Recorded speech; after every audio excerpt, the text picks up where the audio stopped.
Why do people pay more for the same cup of coffee just because it's served in a nicer cup? Why does a limited time offer suddenly make us want something we didn't even consider yesterday? You might think customers make buying decisions on logic, value, or even features. And that's what I always believed when I first got into this world.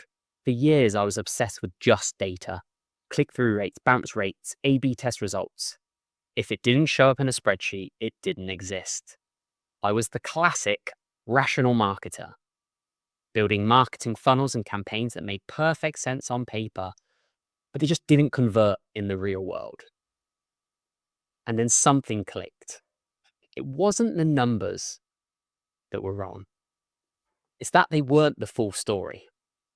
Because customers don't make decisions just like the machines. They make them like people.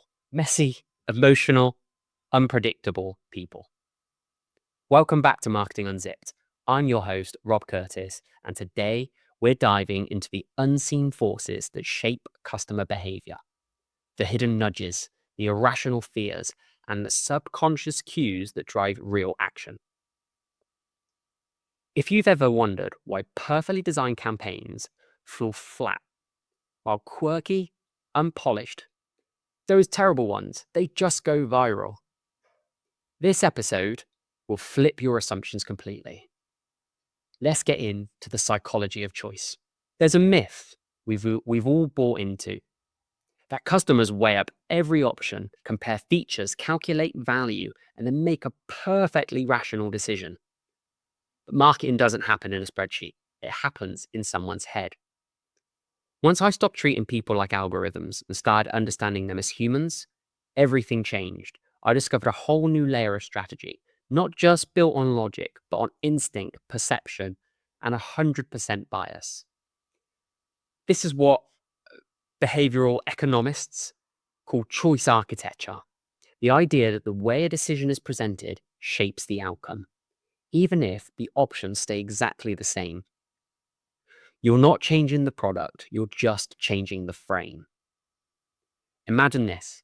You're at a coffee shop. The menu offers a small coffee for £2, a medium for £3.50, and a large for £3.75. Most people go straight for the large, not because they need more coffee, but because the price difference nudges them to think it's better value.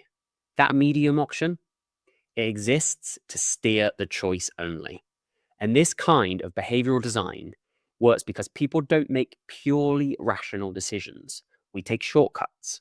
It's what psychologists call heuristics. And those shortcuts, they're not flaws. They're features of how our brains manage complexity and complete uncertainty. It's not about manipulation. It's about understanding logic, about respecting the truth that logic isn't what drives action. Emotion 100% is. And once you embrace that, you can stop trying to be the smartest marketer in the room and you start becoming the most effective. Because every marketeer has faced that moment, a campaign that should have worked. As I mentioned, it just didn't. The logic, the process, the system was all sound. The product was strong, the price was competitive, but it just didn't connect. And that's usually exactly where bias lands in the room. Not your bias, but your customers. Because people don't evaluate choices in a vacuum. They do it in context. And that context is shaped by years of instinctive responses. Once I organized the patterns, I started spotting them everywhere. Anchoring is one of the most powerful. It's the mental shortcut that makes the first number we see shape how we feel about every number that follows. Price your most expensive product package first. Suddenly, the mid-tier one seems reasonable, even if nothing else has changed. And then there's things like loss aversion. So people hate losing something far more than they love to gain it. So instead of getting 20% off, I'll frame it as, don't miss your 20% saving. One taps into logic, the other activates fear and action. And social proof is another one, reviews and testimonials. If you've listened to any of my podcasts, you know how much they're required. Because those 3,000 people that have already brought these messages, they're not there just for decoration. They are absolute reassurance. Nobody wants to go first. Everybody wants to feel like they're doing what others have already validated. And then there's something I've always found fascinating: effort justification. The harder something is to earn, the more we value it. That's why loyalty schemes work, why limited drops feel so exclusive, waiting hours for the second to drop for the next Champions League final ticket or whatever it is. It's why people stick with tools that were difficult to learn, because effort creates ownership, even if the result is exactly the same. And these biases, they're not errors. They're how the brain copes with overload. And if you're not designing your marketing with these instincts in mind, you're swimming against the tide. And there are a few more biases that show up time and time again. And once you spot them, you'll start seeing them baked into the DNA of brands you already know. My favorite, take the IKEA effect. It's the idea that people place higher value on things they've put effort into, even if the end result is exactly the same. This table, I built this, nearly, all on my own. Much better than the same price of having one delivered. I thought about what top I wanted, what coloured legs I wanted on the table, all of those things. I didn't just pick the one from the shelf, I built it myself. And just think about Tesco and their club card prices. It's not just about saving money. It's about earning that lower price through loyalty, that tiny bit of effort, scanning your card.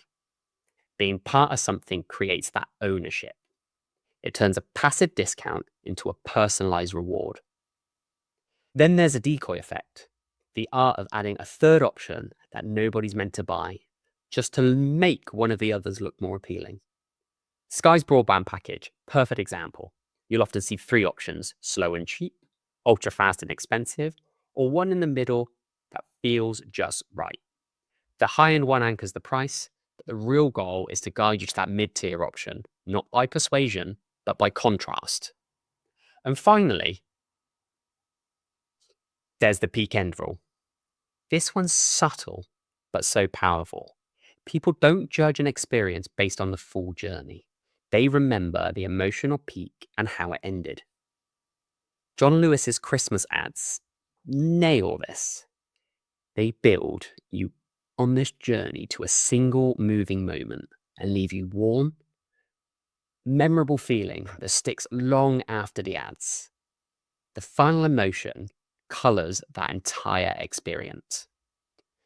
And these brands aren't just selling products, they're shaping how we feel about the decision we just made. And they're doing it with intent, rooted in psychology, not persuasion. So when I started to see these patterns, I just couldn't unsee them. And it forced me to rewrite how I approached everything, from landing pages to email sequences to pricing models. And I just want to stress, I love my data.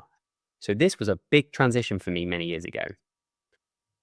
But one of the simplest shifts to take me out of that just data only mindset was to stop leading with logic. Lead with feeling. If you're writing copy for a product, the first question isn't, what does it do? It's, how does it make someone feel smarter, safer, more in control? Emotion first does not mean fluff. It means resonance. Take pricing. Don't just list numbers. Set that anchor. Show the premium option first, not because you expect them to buy it, but because it makes the other choices feel more affordable. That's anchoring in perfect action. When it comes to offers, frame everything in terms of what someone stands to lose if they delay. Only 4 spots left. Your discount disappears at midnight. The moment you frame time or opportunity as something slipping away, it triggers the absolute utmost urgency, not in the mind, but in the human's gut. And then there's language. Words carry so much weight. And with this world of AI we're jumping into, or this digital age of AI, words are easily formed. But when we get them right, that's where the gold is. And a call to action that just says submit gets a cold and robotic feeling. But get my free guide, that's personal, direct, and rewarding. Same action, different outcome. And even layout matters. If your page chooses cluttered or chaotic, it creates friction. And friction, it just kills decision. But if it flows, if it feels intuitive, if the eye is guided naturally from curiosity to clarity to conversion, then you're selling. You're making it so much easier to say yes. That being said, though, not all friction is bad. In fact, strategic friction can make a customer more likely to convert, not less. When you introduce small, purposeful steps into the journey, you're not creating resistance, you're creating commitment. Think about a form that asks a few questions up front. What's your goal? What industries are you in? What's your biggest challenge right now? Every question answered is a micro investment. And the further someone goes, the more likely they are to finish because effort builds momentum. And it's the same reason a well-built onboarding experience, even if it takes a few clicks, leads to stronger user retention. People stick with what they worked to understand. And then there's signaling, the unspoken language of design and tone. Luxury brands like Burberry, they don't push features. They whisper value through scarcity, spacing, and storytelling. Their websites are sparse, clean, understated. The confidence in the design tells you we don't need to prove anything. Meanwhile, you go to Argos. It uses every inch of space to inform, reassure, and cross-sell, and it works because it matches the value story. Lots of choices, quick decisions, clear utility. Both brands are brilliant, but they're playing very different psychological games. If your product says premium, but your page says bargain bin, that disconnect will cost you a lot of opportunity. Another layer worth exploring is identity. People don't just buy stuff, remember. They buy stories about themselves. It's why campaigns that speak directly to roles like busy founders or first-time buyers hit harder than a generic pitch. You're showing someone a version of themselves as they want to step into it. That's why Gymshark don't just sell gym clothes. They sell drive, discipline, self-respect. You're not buying a pair of leggings. You are buying into momentum. And if your brand reflects who someone wants to become, it barely feels like marketing anymore. So let's talk about timing, especially emotional timing. Most marketers save their main call to action for the bottom of the page, thinking that's when people are most ready. But emotion often peaks far earlier, right after the headline lands or a value proposition click. And this is your moment of maximum emotional energy. It's not at the footer. It's at the scroll pause, the reread, the moment they stop and think, oh, this is interesting. And that's when you have to ask them to act, not later, not after 400 words of proof, right there, because that's when they're feeling it, not analyzing it. And finally, let's talk about testing. Everyone does, and I love an A/B test, but few ask the right question. Don't just test to see what converts. Test to truly understand why it converts. Label your headlines not by wording, but by tone, curiosity versus certainty, scarcity versus abundance, playfulness versus authority. That way, when a headline wins, you're not just saying A beat B, you're saying emotional safety beat social proof. And now you have strategic insight, not just a performance stat. When you treat your tests like a psychology lab, you stop stumbling on success and you start manufacturing it. Then there's this moment I always come back to when I'm trying to explain the emotional side of marketing. So just picture this. You're standing on a London Underground platform. You just missed your train. Instead of that feeling of being so frustrated, angry, apologizing to whoever you're due to get home to, you glance up at the digital sign, next train in 3 minutes. All of a sudden, the heart rate's gone down, the blood pressure is back to normal. You stay calm. You go back to scrolling on your phone, no panic. So now picture an old bus stop, no countdown, no clue when it's coming. Could be 2 minutes, could be 20 minutes, could be 40 minutes, could be an hour. Suddenly you're completely restless. You consider calling a taxi. You walk to the next stop, hoping for better luck. Same wait time, totally different feeling. It's not the delay that stresses us, it's the uncertainty. And that's exactly how customers experience friction in marketing. It's not how long it takes to buy, it's whether they feel in control of the journey. And the role of behavioral design is to give people certainty, confidence, and clarity, even when the outcome is emotional or irrational.